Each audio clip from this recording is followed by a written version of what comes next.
Okay. All right. Logarithms in base A.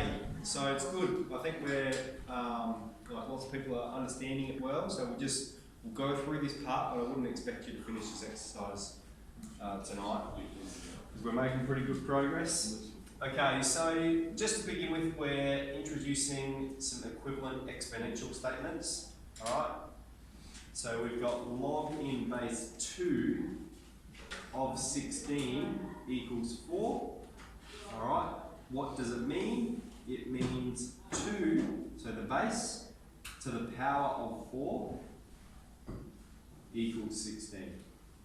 Alright, over here, log in base 3 of 9 is 2. It means 3 to the power of 2 equals 9. Okay. Log in base 5 of 1 on 25, it means 5 to the power of minus 2 is 1 on 25. Okay, so it's just about making that connection there.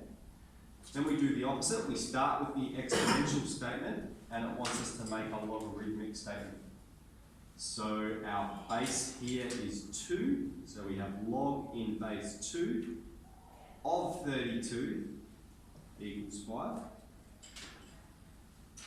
Log in base 3 of 243 is 4. And log in base 2 of 1 on 8 is minus 3. Okay. So just a connection between.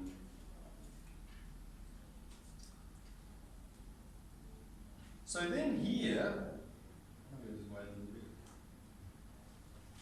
This table.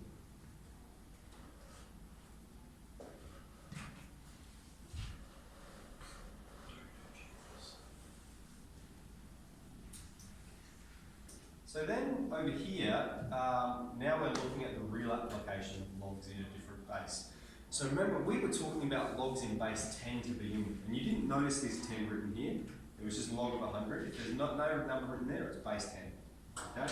So you technically don't need that 10 there. And we said, well, that simplifies to be log in base 10 of 10 squared, which simplifies to be 2. Alright? So then what we're doing is we're introducing, we can use all these different numbers as bases. I need you to listen. Alright, so for instance, we've got log in base 2 of 8. 8 we can express as 2 to the power of 3. Alright, and then we've expressed this number as a power of the base of the logarithm, okay, which means our answer here is 3. Alright, over here, log in base 3 of 1 on 9, that's 1 on 3 squared, and to simplify it again, that's 3 to the minus 2.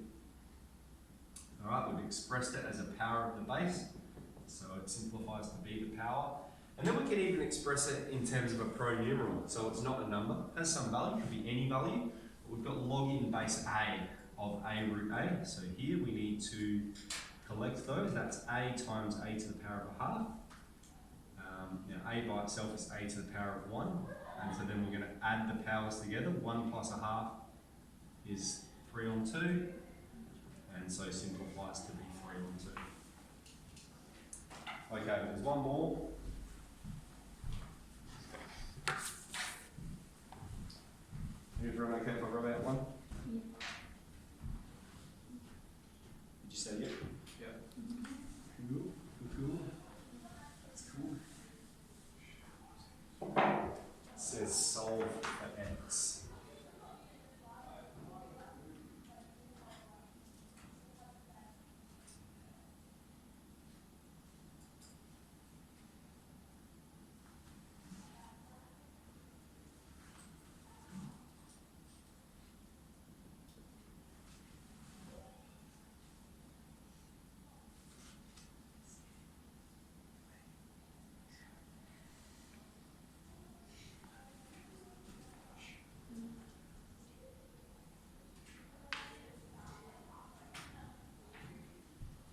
Okay.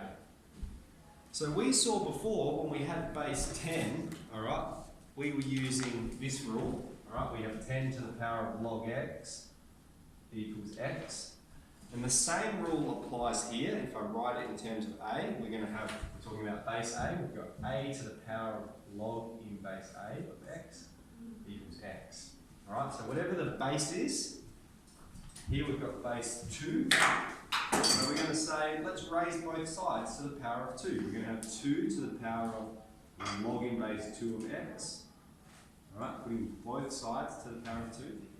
And here, 2 to the power of log in base 2 of x simplifies to be x. So we've got x is 2 to the power of 4, x is 16. Alright, here we've got log in base 6 of x. Alright, the way we're getting rid of the log in base 6, we put both sides 6 to the power of both sides. Okay, then this is simplifying to be x. X is 6 squared. That's just 36. Okay, log in base 3, put both sides to the power of 3.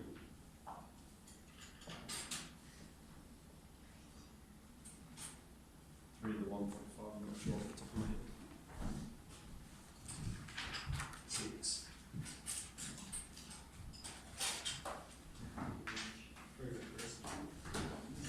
5.196.